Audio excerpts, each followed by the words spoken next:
3, 2, 1,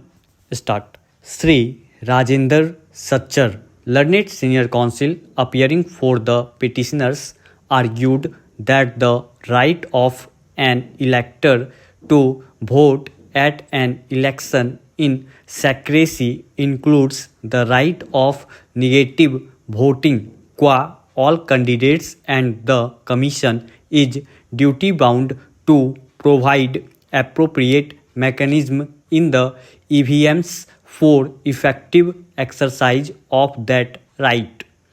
Learned senior counsel referred to the judgments in Union of India versus Association for Democratic Reforms (Supra) and People's Union for Civil Liberties versus Union of India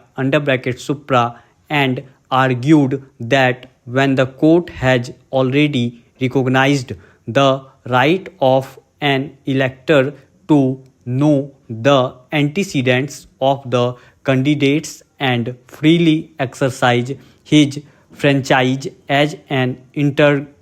integral part of the fundamental right guaranteed under Article 19(1)(a) of the Constitution, Rules 41(2)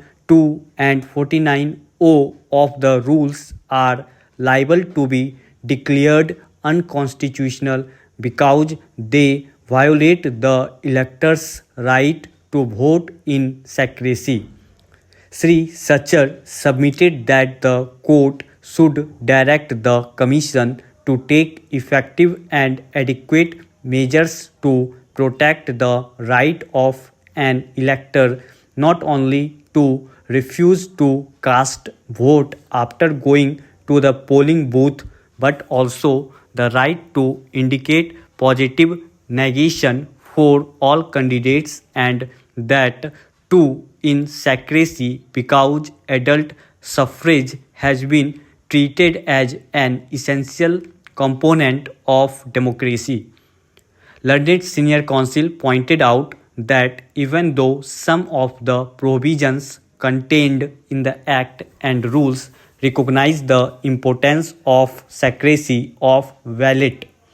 Rules 41(2) and 49(o) destroy the freedom of an elector when he refuses to vote in favor of any candidate, inasmuch as the agents of the candidates are able to easily identify the person who refuses to cast vote.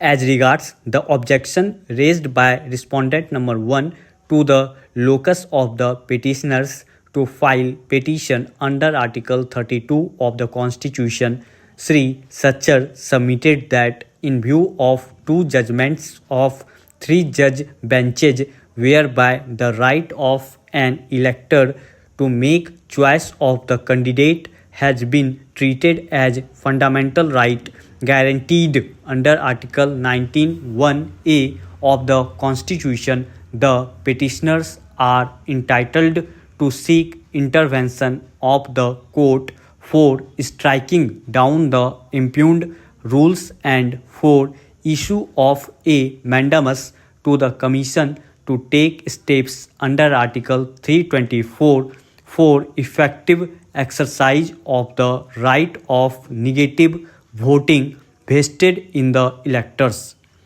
Ms. Meenakshi Arora, learned counsel for the commission, submitted that in view of the judgments of this court in Union of India versus Association for Democratic Reforms (Supra) and People's Union for Civil Liberties (PUCL) and another versus Union of India and another Supra, the petitioners have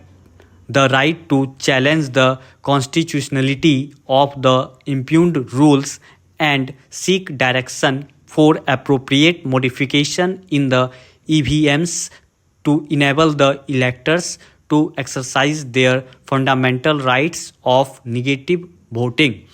Ms. Arora argued that if the electors' right to know the assets and antecedents of the candidates and then make their choice is a fundamental right guaranteed under Article 19(1)(a). There is no rationale to exclude the right of negative voting from the purview of that article.